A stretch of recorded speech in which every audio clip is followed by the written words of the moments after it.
Gidan rahoto.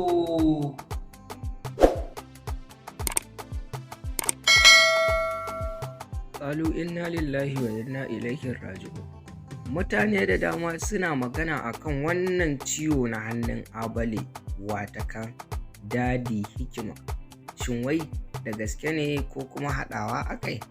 Don jin wannan bayani ku biyo mu a cikin wannan channel tamu mai suna Gidan Rahoto. Kafin mu tsunduma cikin wannan channel tamu mai albarka, ku daure ku danna mana alamar subscribing, sannan ku ƙara danna alamar ƙararrawar sanarwa. Ita ce kaɗai za ta baka dama da mun ɗora ya zo akwatin wayarku.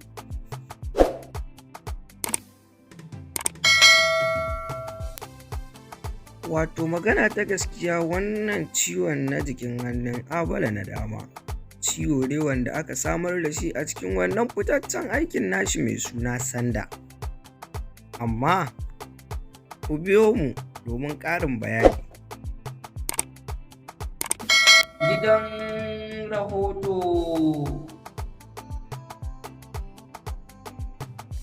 Hakika kowane aiki da dacewarsa, shi sanda ya yi nasara babba da ya samu fitowa a matsayin jarumi na wannan shekara, har ya kasance shi ne na ɗaya a cikin shirin shi mai suna sanda, wanda make up ya yi ƙoƙari wajen yi mai wannan kwalliya tashi ta rauni. Abun shi ne ya ɗaga hankalin masoya. Allah sarki. To wannan dai kaɗan daga ciki kenan. Ku ci gaba da kasancewa a cikin wannan channel tamu mai suna Gidan Rahoto.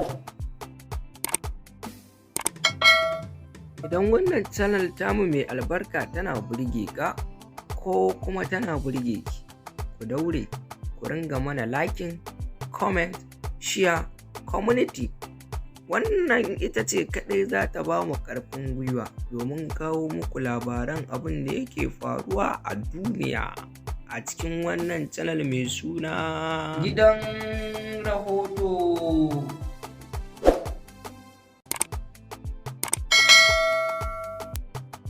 Gidan Rahoto.